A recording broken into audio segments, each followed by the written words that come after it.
வணக்கம். காலை நேர பிரதான செய்திகளின் ஊடாக நர்மதா சிறையில் முதலில் தலைப்பு செய்திகள். தேங்காய் விலை மீண்டும் அதிகரிப்பு. வடக்கின் கல்வி நிலைமை பின்னடைவுக்கு காரணம் என்ன? வெளிநாட்டு இருப்பை பாதிக்கும் வாகன இறக்குமதி.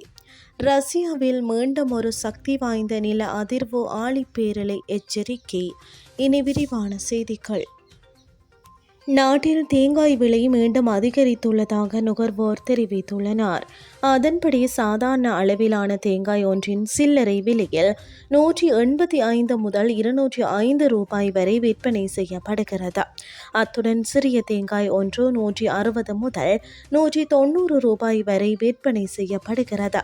முன்னதாக பொருட்கள் விலை குறைப்பை எதிர்வரும் 3 வருடங்களுக்கு மேற்கொள்ள முடியாது என வீடமைப்பு பிரதி அமைச்சர் DB சரத் தெரிவித்திருந்தார். இந்த நிலையிலேயே அத்தியாவசிய பொருட்களின் விலை அதிகரித்து வருகின்றமை குறிப்பிடத்தக்கது. வடமாகாணத்தில் கல்வி நிலைமை பின்தங்கியுள்ளமைக்கு நிர்வாக பிரச்சினை காரணமாக இருப்பதாக பிரதமரும் கல்வி அமைச்சருமான கருணி அமரசூரிய தெரிவித்தார். விரைவில் கல்வி நிர்வாக அதிகாரிகளை அழைத்து கலந்துரையாடி இதற்கு தீர்வினை காண இருப்பதாகவும் அவர் குறிப்பிட்டார். வவுனியா மாவட்ட கல்வி நிலைமை மற்றும் கல்வி மறுசீரமைப்பு தொடர்பான கலந்துரையாடல் ஒன்று நேற்று வவுனியா மாவட்ட செயலக கேட்போர் கூட்டத்தில் நடைபெற்றது. இந்த கலந்துரையாடலில் வவுனியா மாவட்ட பாடசாலைகள் எதிர்நோக்கும் பிரச்சினை தொடர்பில் கலந்துரையாடப்பட்டது. எதிர்வரும் மாதங்களில் அதிக வாகனங்களுக்கு கேள்வி ஏற்பட்டால் அவை வெளிநாட்டு இருப்புகளை பாதிக்குமாக இருந்தால் மாற்று ஏற்பாடுகளுக்கு செல்ல வேண்டியிருக்கும் என தெரிவிக்கப்பட்டுள்ளது.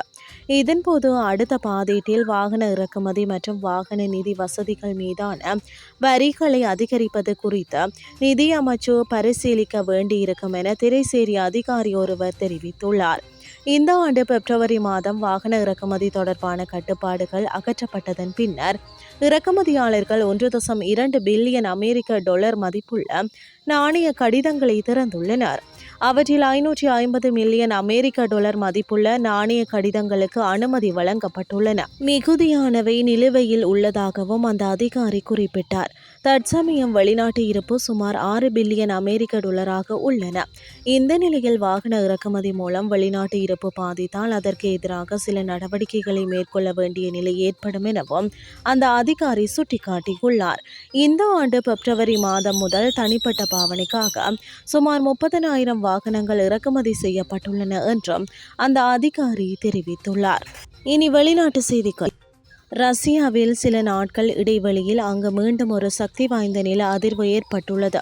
ரஷ்யாவின் குரில் தீவுகளில் சுமார் 6.8 மெக்னிடியூட் அளவில் வலிமையான நில அதிர்வு ஏற்பட்டுள்ளதாக வெளிநாட்டு ஊடகங்கள் செய்தி வெளியிட்டுள்ளன.